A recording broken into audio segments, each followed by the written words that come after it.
Alright, we're going to go ahead and flesh out this fisher pelt. This is a nice female fisher that I caught with my boys here on the farm. A beautiful looking pelt. I don't know if I'm going to be able to sell this. I'm really thinking about getting it tanned and keeping it around for around the house for us to remember my first fisher with my two little boys to check traps with me.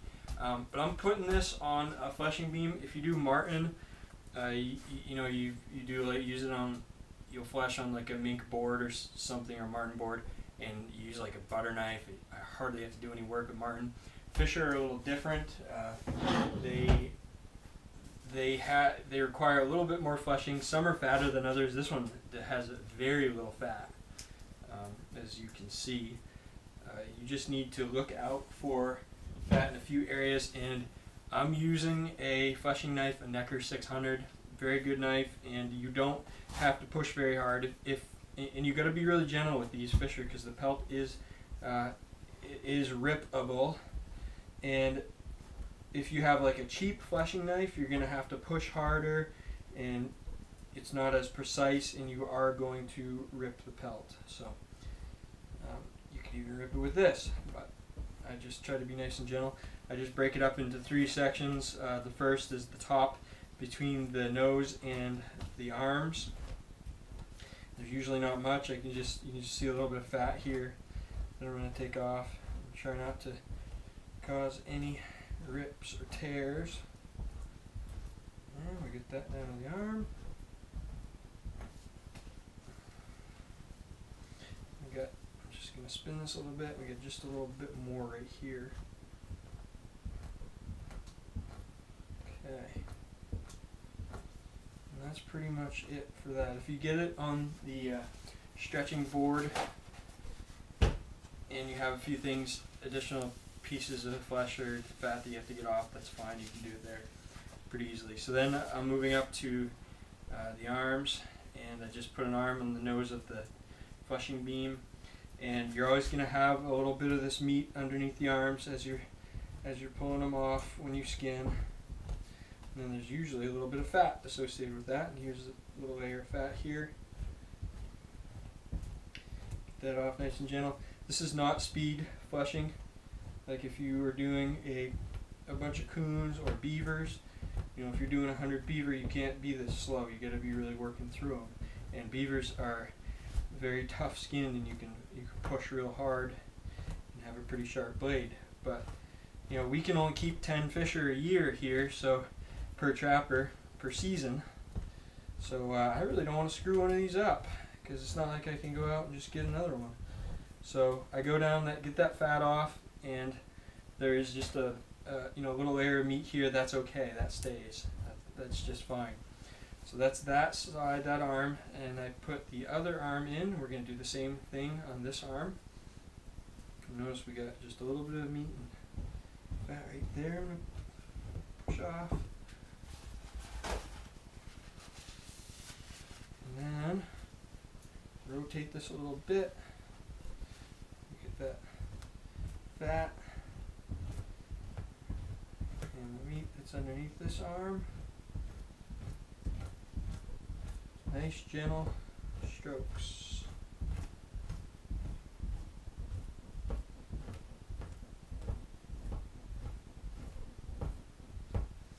You can, when you start off and you're first doing your animals, you can be tempted to try to run that all the way down and get every little bit of that meat.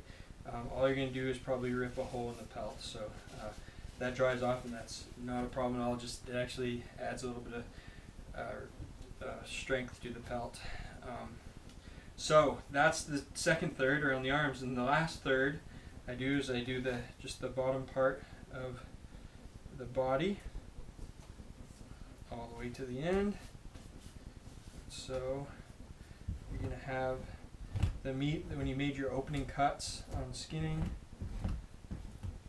There's the meat that stayed on the skin because you wanted to be conservative and you didn't want to cut into the pelt, so you leave a little bit of meat on the pelt, and that is just fine, because look how easy it comes off, that fat and that meat.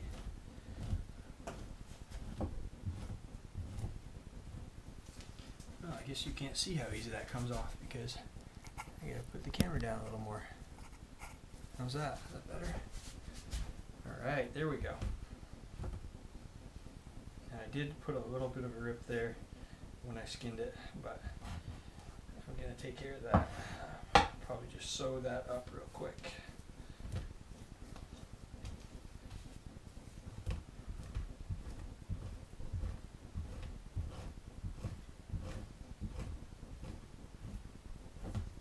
Around the base of the tail. You do want to be careful around the tail. You don't want to catch it and have a hard stroke and then rip the tail off. That would be pretty bad.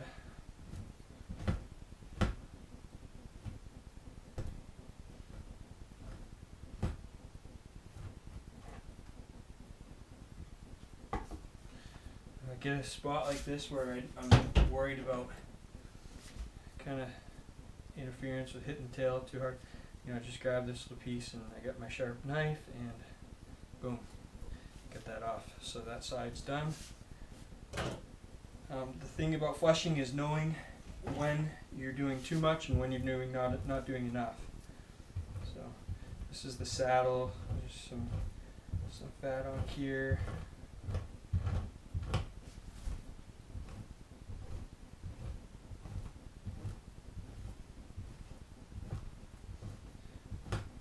Get the fat off because it'll get all greasy. Need to get that thick meat off, but the thin stuff can stay.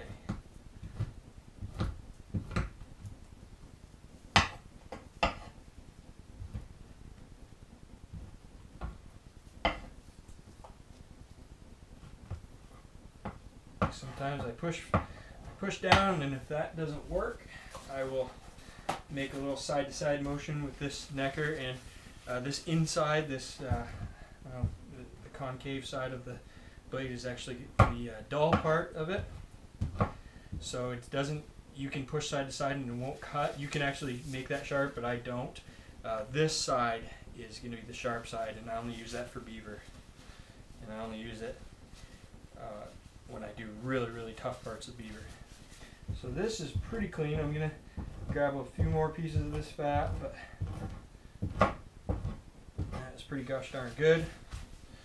And we'll rotate back around and just make sure that we got all of it.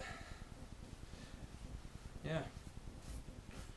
Okay, so I may pick off a couple of little pieces here when I have it on the stretcher, but basically that is a fleshed Fisher pelt.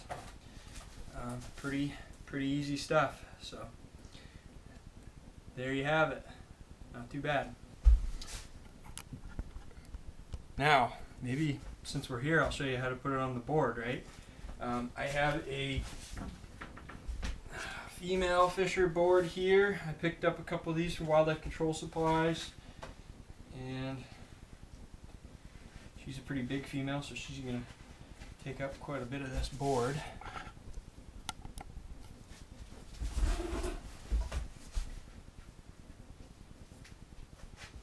Just going to straighten things out here. Pull her down. The fur buyers like length, so that's why this board is a specific width, but you stick with that maximum width recommended by NAFA and the other major fur companies, and you pull down to try to get your length. So what we're going to do is pull this down to where we have a nice even stretched hide. We're going to tack this all down. I'm not going to show you that whole portion because I do have to sew this little piece up, and that'll take a little while, but you just add in your tacks and tack it all the way down. Sometimes I use wire screen to tack down the tail and to keep it open so it dries nicely. And then you're going to tack down the legs here. I cut these arms a little bit shorter because when we flip the hide over, that's going to those are going to stay inside the pelt. And then what we are going to do is put a belly board. I don't have one right here.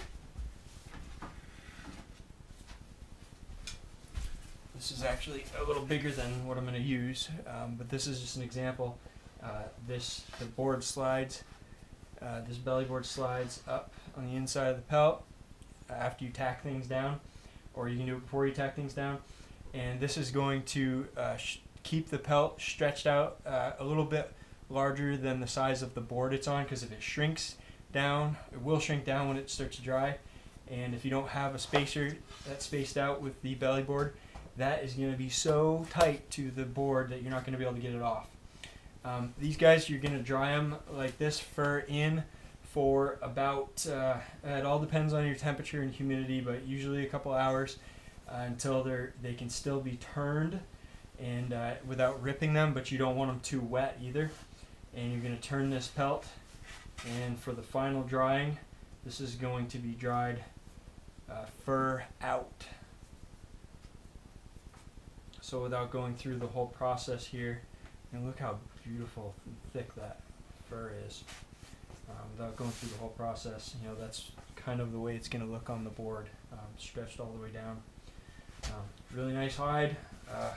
Kind of enjoying doing up these fishers. So these are all caught in December, and they're just a really nice, beautiful looking pelt. So anyway, hope that was useful, and hope you enjoyed it. Thanks.